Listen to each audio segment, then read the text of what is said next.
Bismillahirrahmanirrahim. Assalamualaikum warahmatullahi wabarakatuh.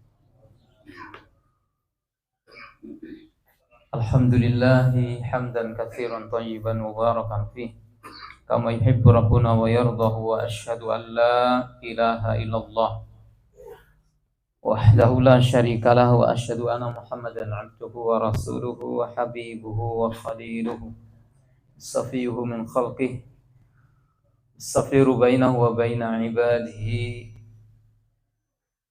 Salawatullah salamuhu alaihi wa ala alihi wa ashabihi wa man tabi'ahum bi ihsan ila yaumiddin, amma ba'du. Allahumma alimna ma yanfa'una wa anfa'na bima 'allamtana wa zidna ilma wa faqihna fid din. Ma'asyiral ikhwah kaum muslimin rahimani wa rahimakumullah, dan juga para pemirsa azani Allah wa iyyakum. Alhamdulillah, pada kesempatan malam hari ini kita bisa berjumpa kembali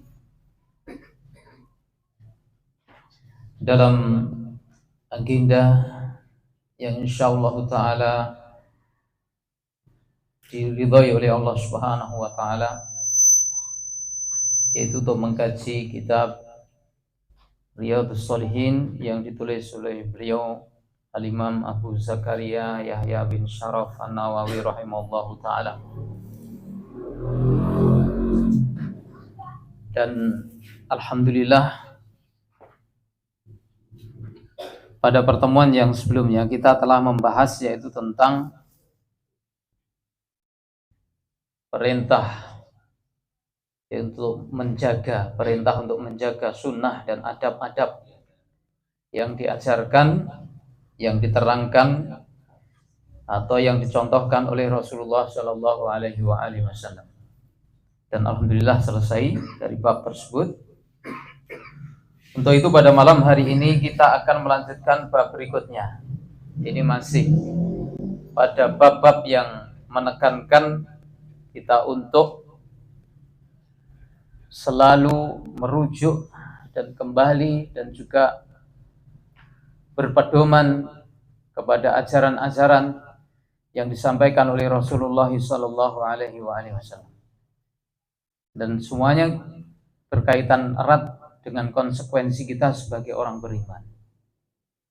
Konsekuensi yang harus kita kerjakan, yang harus kita wujudkan di dalam kehidupan iman, di dalam kehidupan Islam, dalam kehidupan sehari-hari.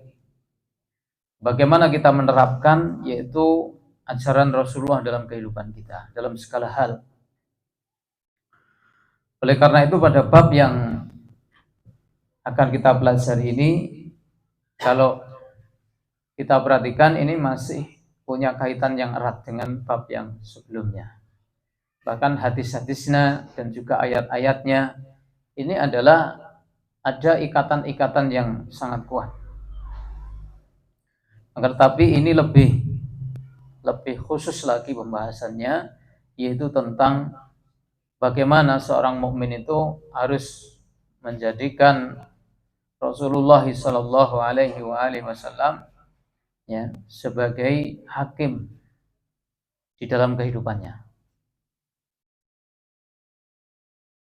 Kita baca bab ini, yaitu bab fi wujubil inqiyadi li hukmillahi ta'ala. Bab tentang wajibnya untuk tunduk patuh terhadap hukum-hukum Allah tabaraka wa ta'ala, wa ma yaquluhu man du'iya ila dzalika, dan apa yang diucapkan oleh seorang yang dia diajak, diseru untuk menuju hukum Allah tabaraka wa ta'ala.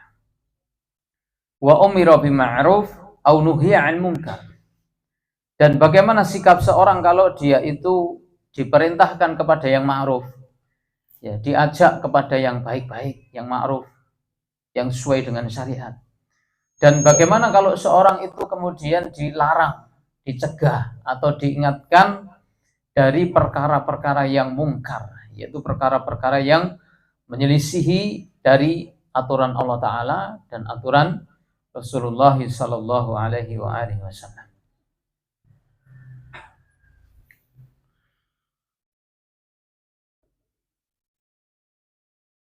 Saya membaca ada beberapa ayatnya, ada 2 ayat yang dibawakan oleh beliau di sini. Silakan. Laku fi hukmin al-qiyatu fi hukmillah fi hukmillah. Wa ma yaquluhu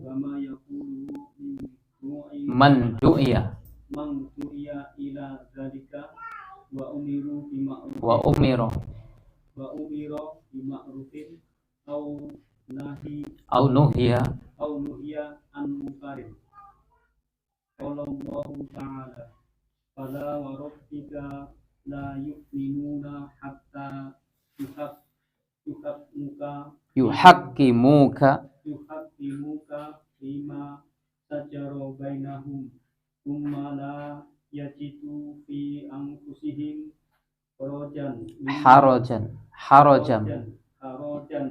mimma qadaita wa yusallimu tasliman. Ya. Satu ayat lagi. Wa qala ta'ala innama kana qaulal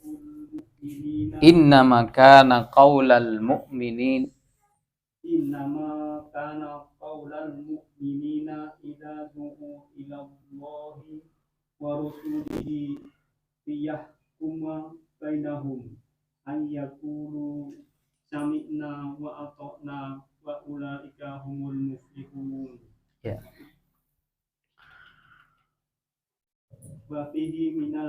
Cukup 2 ayat ini fa insyaallah taala untuk kita renungi pada malam hari ini yang berkaitan erat dengan bab yang dibawakan oleh beliau, yaitu tentang wajibnya untuk tunduk patuh kepada hukum Allah, ya, dan bagaimana sikap seorang di antara kita orang beriman kalau dia itu diajak untuk berhukum kepada Allah dan Rasul-Nya. Dan bagaimana kalau seorang itu diajak untuk kepada yang baik dan diperingatkan dari perkara yang buruk atau yang mungkar. Di sini beliau membawakan ayat yang pertama, yaitu surat An-Nisa. Ya, surat An-Nisa ini ayat yang ke-65. Allah tabaraka wa ta'ala berfirman, fala wa rabbika la yu'minuna hatta yuhaqqimuka fima syajara bainahum thumma la yajidu fi anfusihim harajan mimma qadaita wa yusallimu taslima. Fala wa rabbika. Fala wa rabbika. Perhatikan ini, ya. Yang kalau diterjemahkan sekali-kali tidak. Wa rabbika, dan demi Rabb kamu. La yu'minuna, tidaklah mereka itu beriman. La yu'minuna, mereka tidaklah beriman.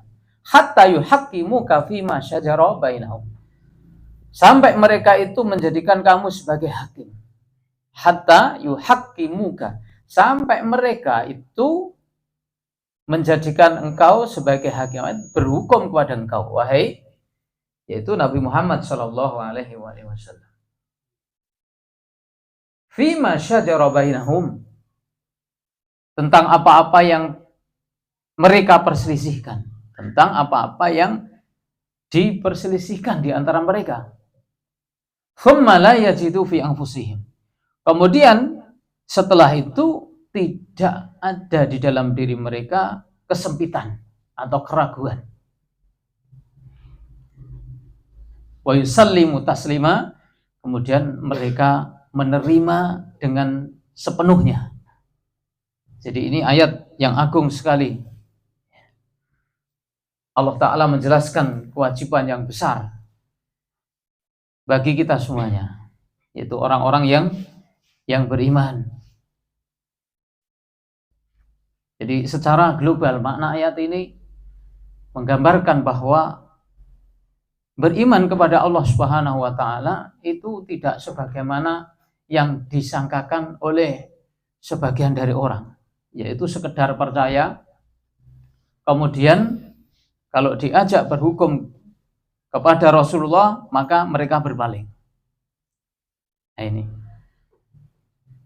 Oleh karena itu Allah Ta'ala menekankan pentingnya masalah ini sampai bersumpah. Fala wa rabbika, demi Rob kamu. Ya, di sini menunjukkan perkara ini sangat urgen sekali, sangat penting sekali untuk diperhatikan oleh setiap jiwa yang mukmin. Karena ini akan senantiasa dibaca oleh orang-orang yang beriman, ya, tentang bagaimana Allah Ta'ala berbicara kepada Rasulullah Shallallahu Alaihi Wasallam, dan supaya ini menjadi penjelasan bagi kita semuanya.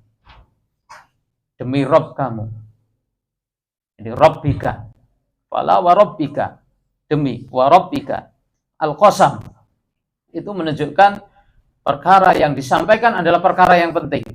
Dan kemudian kedua, tentang kemuliaan Rasulullah.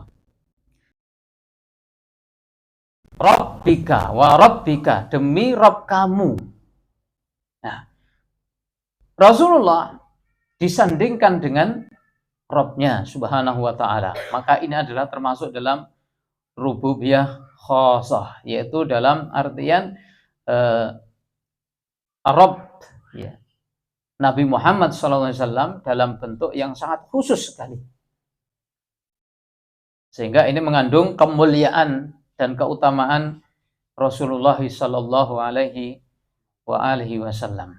Karena ada rububiyah yang sifatnya adalah amah kepada seluruh alam, seperti Alhamdulillahi Rabbil Alamin, ya, Alhamdulillahi Rabbil Alamin, segala puji syukur hanya untuk Allah, Rabb semesta alam. Rabb semesta alam.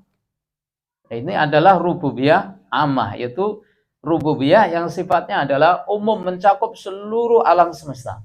Tapi dalam ayat ini Rabbika, jadi Rabb digabung dengan nama beliau, dengan beliau SAW, ini menunjukkan Rabb rububiyah khusus, ya, rububiyah al-khasah, rububiyah sifatnya adalah khusus. Ma'asyiral al-ikhwah rahimani wa rahimakumullah. Jadi kemudian Allah Ta'ala menjelaskan bahwasannya orang itu tidak dikatakan beriman dengan keimanan yang hakiki. Tidaklah seorang itu dinyatakan iman dan imannya itu adalah iman yang diterima oleh Allah, kecuali mereka itu berhukum kepada Rasulullah SAW tentang apa yang mereka perselisihkan. Itu yang pertama. Sampai mereka itu menjadikan Rasulullah sebagai hakim dari perselisihan yang ada di antara mereka, dalam urusan dunia maupun urusan akhirat, saat beliau masih hidup maupun beliau ketika sudah meninggal. Karena hukum beliau tidaklah berhenti dengan meninggalnya beliau. Ketika para sahabat langsung bisa menghadap Nabi, maka terjadi perselisihan, langsung mereka menuju kepada Rasulullah, ya, untuk menjadi hakim tentang perselisihan yang ada di antara mereka. Kalau Rasulullah itu sudah meninggal, maka bagaimana kita berhukum? Seperti kita ini sudah tidak bertemu dengan Rasulullah. Yang kita temukan adalah kitab Allah.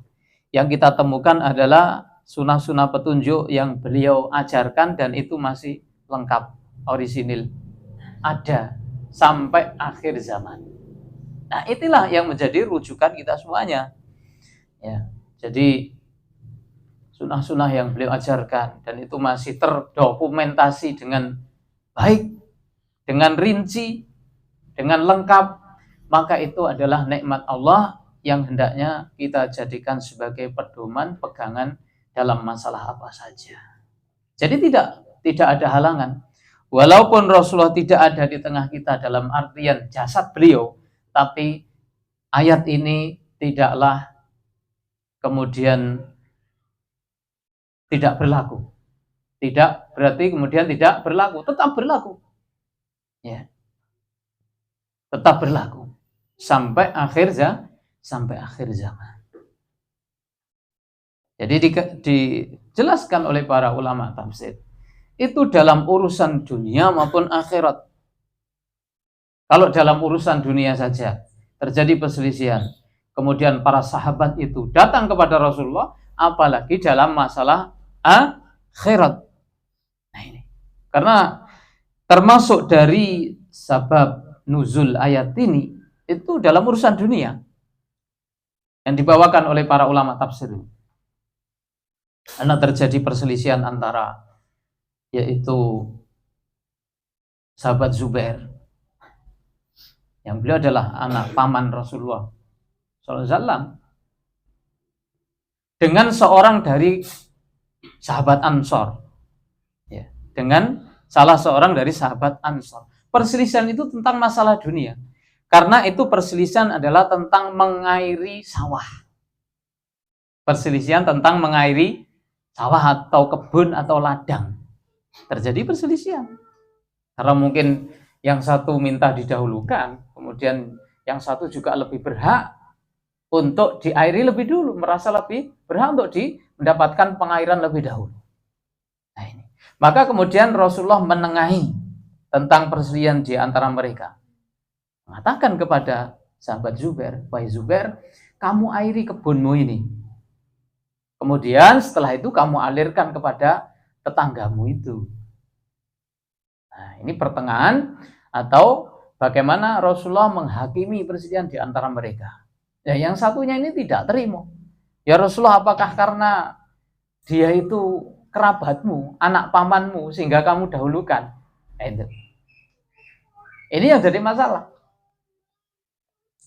Maka kemudian Rasulullah setelah itu justru yaitu menentukan hukum yang lebih berat.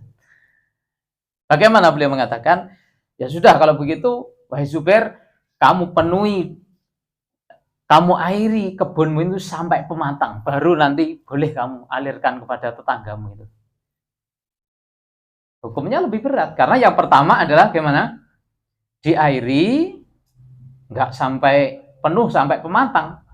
Ya sekedar itu aja, pokoknya sudah rata, nanti baru kamu alirkan. Tapi ketika yang satunya tadi, saudaranya tidak terima dengan keputusan Rasulullah lebih lebih memperberat lagi. Sudah kalau begitu kamu airi lebih tinggi sampai pematang, baru nanti kamu alirkan kepada tetanggamu.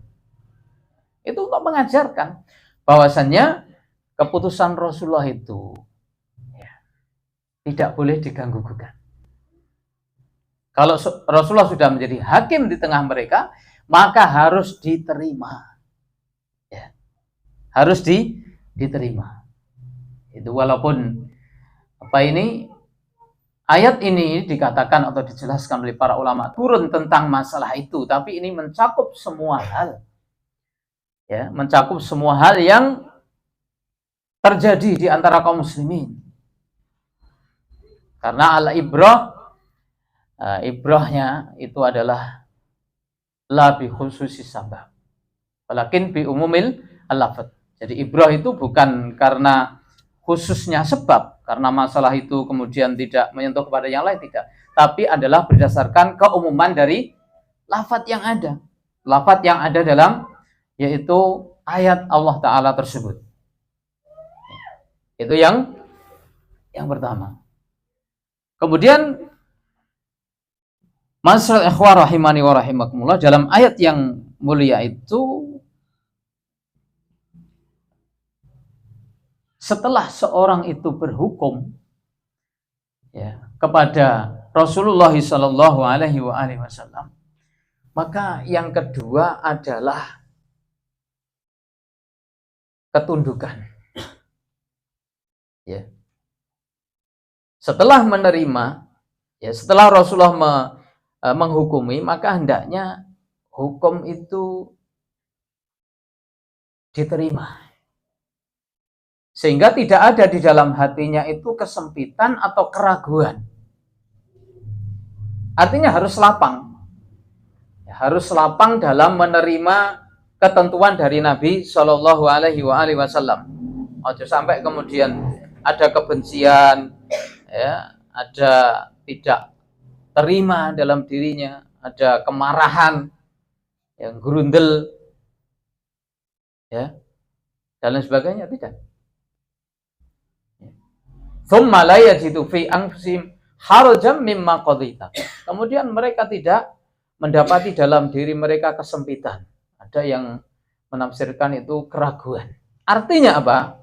Kalau Rasulullah sudah menentukan dalam suatu masalah, maka harus diyakini itu adalah al-haq. Itu adalah al-haq, kebenaran yang datang dari Rabb semesta alam.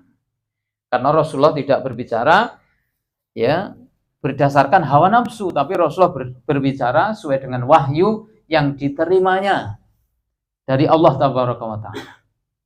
Kemudian yang ketiga adalah wa yusallimu taslima. Kemudian mereka menerima dengan sepenuhnya. Artinya mereka tunduk, patuh, ya, dan menerima dengan sepenuhnya keputusan-keputusan yang dijelaskan atau ditentukan oleh Rasulullah Shallallahu Alaihi Wasallam tadi. Masyaallah ikhwah, jamaah kaum muslimin rahimani wa rahimakumullah.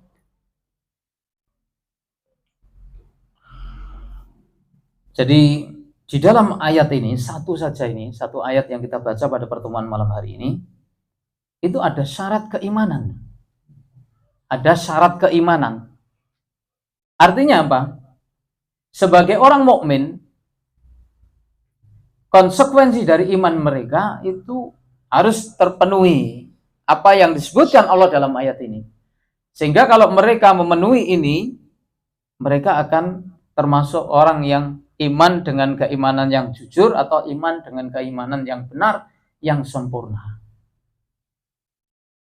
Dan perlu dimengerti, perlu kita pahami bahwasanya yang dinafikan la yu'minuna, ini kan mereka tidak beriman. Ya. Fala wa rabbika la yu'minun. Demi Rabb kamu, mereka tidaklah beriman. La yu'min. Kalau diartikan secara bahasa kan mereka tidak beriman. Nah, yang dinafikan dari perkara iman ini adalah sebagaimana dijelaskan oleh para ulama, itu adalah kesempurnaannya. Artinya tidaklah mereka itu beriman dengan keimanan yang sempurna sampai mereka itu menjadikan Rasulullah sebagai hakim pada setiap masalah yang mereka perselisihkan. Kalau mereka memenuhi syarat ini, maka mereka menjadi orang yang imannya adalah sempurna. Menjadi orang yang imannya adalah sempurna. Tapi kalau orang itu pada sebagian perkara misalnya, ya, dia tidak berhakim kepada ketentuan Nabi, tapi dalam masalah lain dia beriman kepada ketentuan Nabi, maka ini naqisul iman. Orang yang imannya kurang. Dan kekurangan ini semakin besar kalau perkara-perkara yang dia tinggalkan dari hukum Nabi ini semakin banyak. Ya. Jadi semakin banyak ketentuan Nabi yang dia tinggalkan, maka semakin banyak kekurangan imannya. Sebaliknya, semakin orang itu banyak menjadikan Nabi sebagai hakim dalam kehidupannya, maka semakin kuat, semakin sempurna imannya. Dan bisa juga dimengerti bahwa seorang yang menolak untuk berhukum kepada Nabi secara mutlak, maka berarti dia dinafikan imannya, dalam artian adalah iman secara keseluruhan. Artinya sudah wis randuwe iman blas. Apa itu? Siapa itu? Yaitu orang yang menolak hukum Nabi secara mutlak. Karena kalau terjadi ini, dia bukan iman, tidak diragukan. Hukum apa saja yang dibawa Nabi, tidak ada yang dia terima. Berarti Orang macam apa dia? Orang yang tidak beriman. Ya, orang yang tidak beriman kepada Islam. Tidak beriman kepada semua apa yang dibawa oleh baginda Rasulullah Muhammad sallallahu alaihi wasallam. Jadi ini mencakup seluruh ketentuan yang dibawa oleh Nabi. Dalam masalah-masalah banyak sekali yang diperselisihkan.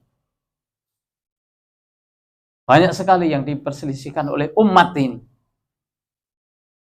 Terkadang perselisihan itu muktabarah di kalangan para ulama, dan terkadang perselisihan itu hanya terjadi pada person-person orang awam. Ya. Dan itu semuanya, bagaimana mensikapinya? Karena kita semua adalah orang beriman, ya dicari. Ya. Dicari bagaimana hukumnya dalam Al-Quran, dan dicari bagaimana ketentuannya dalam hadis-hadis Nabi Shallallahu Alaihi Wasallam. Ini dalam banyak perkara, dalam masalah keyakinan, ya kan? Dalam masalah-masalah yang terkadang ini menjadi budaya, tradisi. Apakah tidak ada perselisihan? Banyak sekali, ya kan? Sesama Muslim, bukan antara orang Muslim dan orang kafir, tapi antara sesama Muslim. Yang satu misalnya menganggap, oh ini tidak apa-apa, keyakinan seperti ini. Yang lain menganggap, oh itu tidak boleh. Ya. Terus bagaimana? Bagaimana cara menyelesaikan atau mencari solusi? Ya, kita harus mempelajari, ya, meneliti bagaimana di dalam Al-Quran, bagaimana di dalam hadis Nabi, bagaimana terdapat dalam keterangan-keterangan yang dibawakan oleh para ulama. Lelek, kita ini orang-orang awam yang tidak mengerti, yaitu perincian hukum dalam Al-Quran, dalam hadis juga tidak tahu. Terus kita mau bertanya kepada siapa? Segala macam masalah itu ada ahlinya. Ya. Kalau kita tidak mengetahui, ya kita bertanya kepada yang lebih tahu. Fas'alu ahla dzikri in kuntum la ta'lamun. Karena kalau seorang memaksakan diri pada suatu perkara yang tidak dia tahu dan sulit baginya untuk memahami, maka dia akan keliru. Dia akan salah jalan. Makanya jalan bagi orang-orang yang awam, yang tidak bisa dan tidak mampu memahami Al-Quran, ya, karena keterbatasannya, tidak pula memahami secara rinci hadis-hadis Nabi, maka tugasnya apa? Bertanya kepada para ulama. Itulah tugasnya. Ya, tugasnya adalah menanyakan hal itu kepada ahlinya. Tidak memaksakan diri. Kalau memaksakan diri, maka justru terjerumus dalam kesalahan-kesalahan yang fatal. Inilah pentingnya, ya, kita belajar dari kita para ulama. Karena banyak sekali warisan-warisan Islam ini yang diberikan kepada kita kaum muslimin. Ada a'immatul muslimin, para imam kaum muslimin, ada a'immatul arba, ya kan? Mereka itu menjadi cahaya-cahaya, penerang-penerang bagi umat Islam itu. Tatkala mereka ada perselisihan, ya, kemudian yaitu diwarisi oleh para ulama setelahnya. Jalan yang kita tempuh itu ya melalui mereka. Terutama bagi orang-orang yang ya kelasnya adalah thalabul ilmi, ya, apalagi yang ada di bawahnya. Kalau tidak merujuk dan mempelajari apa yang mereka jelaskan, ya itulah yang nanti itu akan menjadi kesalahan-kesalahan, akan terjadi, yaitu kerusakan-kerusakan pemikiran. Ma'asyiral ikhwah, jamaah kaum muslimin rahimani wa rahimakumullah. Jadi banyak sekali masalah yang diperselisihkan. Ada masalah ibadah, banyak sekali masalah ibadah yang diperselisihkan. ada satu kelompok mengatakan ini tidak disyariatkan. Alasannya ini tidak tidak semestinya dikerjakan dalam ibadah. Ada kelompok yang lain yang menganggap itu gak masalah. Itu tidak masalah. Itu adalah merupakan kebenaran. Kaum muslimin sah-sah saja mengerjakan seperti itu. Nah, perselisihan dan perbedaan pendapat ini hakimnya adalah kitab Allah dan yaitu sunnah Nabi Shallallahu Alaihi Wasallam.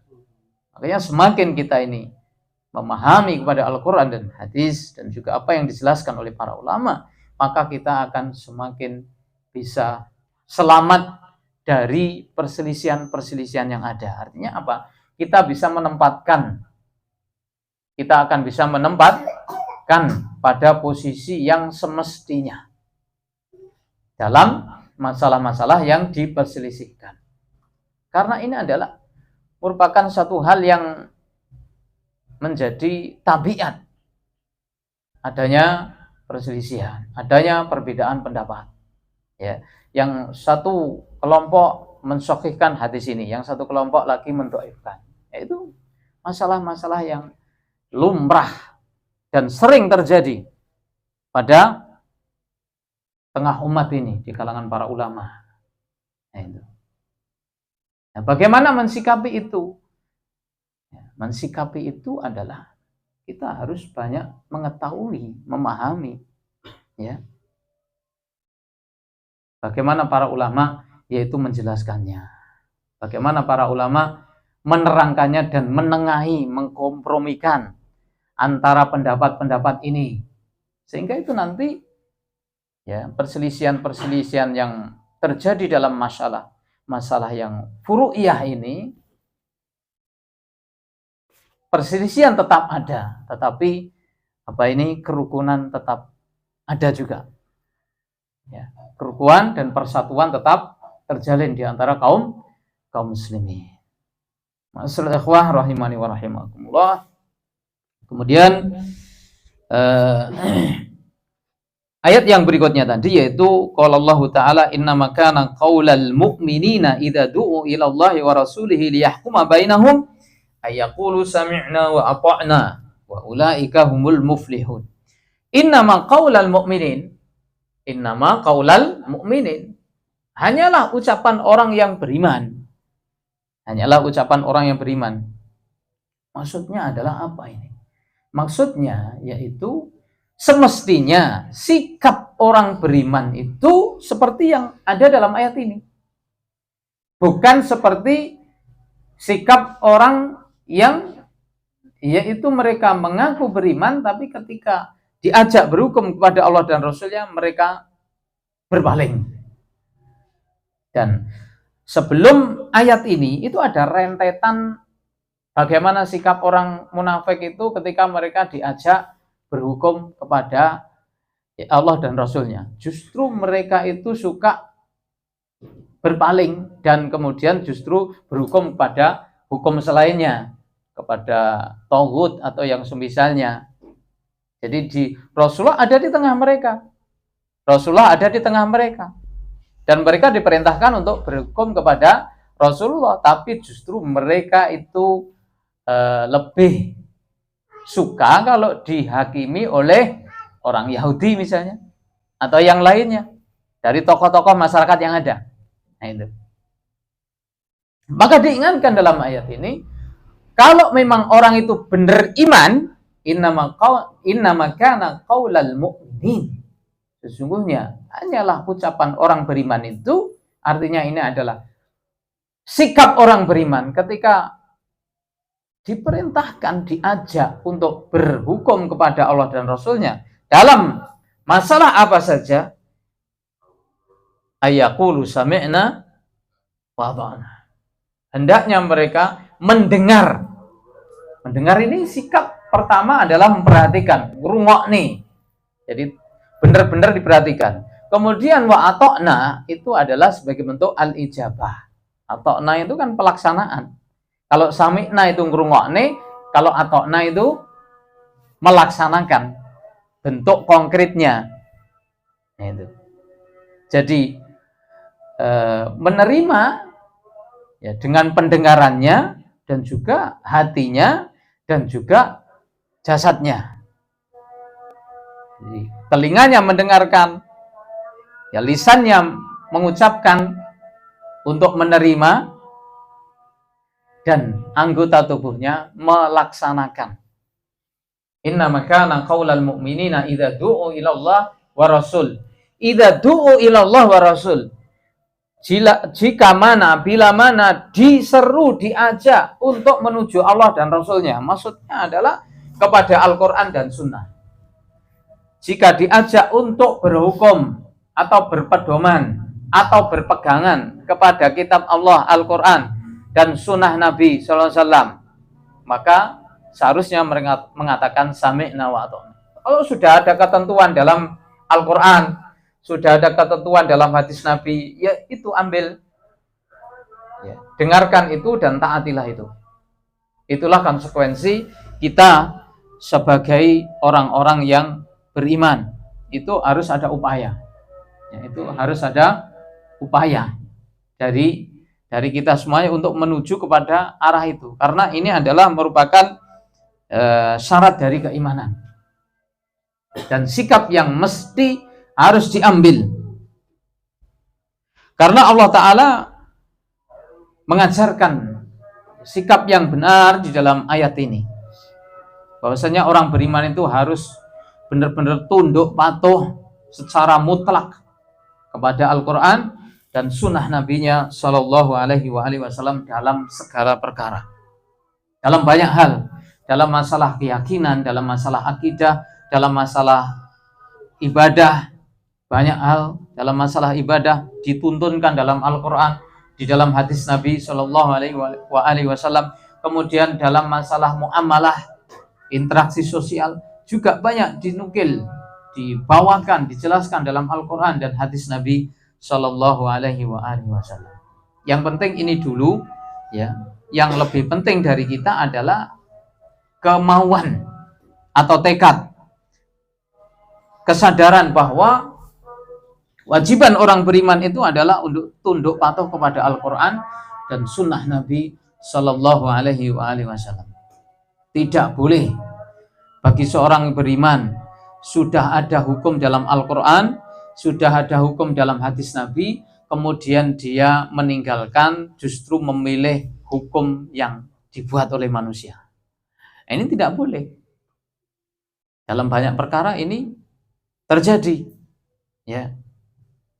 Orang-orang yang mengaku beriman, orang-orang yang mengaku muslim, tapi ketika disodorkan padanya hukum Al-Quran dan ada dalam hadis Nabi, tapi dia malah menolak dengan hawa nafsu. Nah, maka kalau kita kaitkan dengan ayat pertama, ini keimanannya adalah kurang, atau bisa jadi imannya adalah lenyap sama sekali dari seorang itu. Maka ini adalah merupakan suatu yang berbahaya, yang harus diperhatikan, ya, bagi setiap hamba yang mukmin. Ada masalah-masalah yang berkaitan dengan keyakinan, ya, ada hukumnya dalam Al-Quran, ada hukumnya dalam hadis Nabi. Itulah yang harus diikuti. Ada masalah-masalah jelas dalam, ya, hadis-hadis Nabi, dalam ajaran Nabi, dalam tuntunan Nabi, masalah-masalah ibadah. Ada masalah-masalah yang berkaitan dengan janaiz. Jelas aturannya. Kalau sudah ada, ya itu yang diambil. Ya, jangan kemudian malah itu mengadopsi tradisi, karena alasannya untuk menguri-uri dan melestarikan. Nah, ini tidak boleh, ya, karena sikap orang yang beriman itu adalah ini tadi, itu selalu mengutamakan dan mementingkan firman Allah dan sabda Rasulullah Sallallahu Alaihi Wasallam. Ada juga dalam masalah-masalah yang interaksi sosial, muamalah, banyak sekali. Dan penjelasannya juga banyak terdapat di dalam, yaitu hadis-hadis Nabi Shallallahu Alaihi Wasallam. Kalau kita tidak mengetahuinya, ya, secara pasti, maka bertanyalah kepada yaitu yang lebih tahu dan lebih mengerti tentang masalah-masalah yang terjadi dan banyak kita hadapi dalam keseharian kita. Yang jelas, semua masalah yang kita hadapi ini ada penyebutannya dalam Al-Quran dan ada penyebutannya dalam hadis Nabi Shallallahu Alaihi Wasallam. Masalah-masalah, ya, kecil saja yang kita anggap kecil itu banyak penyebutannya dan keterangannya, apalagi masalah-masalah yang besar seperti masalah-masalah berpakaian, ya, masalah-masalah makan yang kita pelajari pada pertemuan sebelumnya, kan ada aturannya dari Nabi. Apalagi masalah-masalah yang kaitannya dengan kenegaraan misalnya, ya, bagaimana sikap kita sebagai rakyat kepada pemimpin, ya, itu pasti ada, pasti dijelaskan di dalam Al-Quran dan juga dalam tuntunan Nabi Shallallahu Alaihi Wasallam. Jadi demikian apa yang bisa kita pelajari dari majelis pada malam hari ini. Dua ayat yang dibawakan oleh beliau Al-Imam An-Nawawi rahimallahu ta'ala, yang kesimpulannya adalah jelas bagi kita bahwasanya kewajiban kita bagi setiap jiwa yang mukmin, hamba yang mukmin, itu adalah pertama menjadikan Rasulullah sebagai hakim. Kalau ada perselisihan, ya, ada khilaf di antara kita, maka itu harus kita usahakan untuk kembali kepada hukum Allah dan Rasulnya. Kemudian kalau sudah ada, maka itu kita laksanakan dan kita terima dengan sepenuh hati. Kemudian yang terakhir dari poin kesimpulan dalam majelis pada malam hari ini, bahwa kalau sudah ada ketentuan dari Allah dan Rasulnya dan kita diajak untuk melaksanakannya, maka kita harus menerimanya, maka kita harus yaitu mengikutinya dan tunduk patuh. Sami'na wa ata'na, kita mendengar dan kita mentaati, karena ya, Allah Ta'ala mengajak kita untuk melaksanakan hal itu adalah supaya kita menjadi hidup. Ya ayyuhalladzina amanu stajibu lillahi walir rasul idza da'akum lima yuhyikum. Dalam ayat yang lain, wahai orang-orang yang beriman, ya, penuhilah panggilan Allah dan Rasulnya kalau mengajak kepada kalian tentang apa yang menghidupkan kalian, pada perkara yang menghidupkan kalian. Artinya apa? Ini adalah kemanfaatan bagi orang beriman, bahwa kalau mengikuti apapun yang diputuskan Allah dan Rasulnya, maka akan menghidupkan mereka. Maknanya apa? Menghidupkan ruh mereka. Jadi bagaimana cara menghidupkan ruh kita, jiwa kita, hati kita? Dengan merujuk, ya, dengan patuh tunduk kepada Allah dan Rasulnya. Dengan demikian, maka hati kita akan menjadi hidup, ruh kita akan hidup. Sebaliknya, kalau tidak menerima atau menolak, maka itu adalah justru akan membuat hati dan jiwa orang itu menjadi mati. Kalau jiwa dan hati orang itu mati, ya sudah, alamat tidak akan ada lagi yaitu kebaikan pada orang tersebut. Apapun yang baik-baik tidak akan bisa masuk. Petunjuk Allah tidak akan bisa menembus kalau jiwa, hati orang itu sudah mati. Ya, kita akhiri untuk pertemuan malam hari ini. Subhanakallah wa bihamdika asyhadu an la ilaha illa anta astaghfiruka wa atubu ilaik. Sallallahu wasallam wa baraka ala nabiyyina Muhammadin wa ala alihi wa ashabihi. Assalamualaikum warahmatullahi wabarakatuh.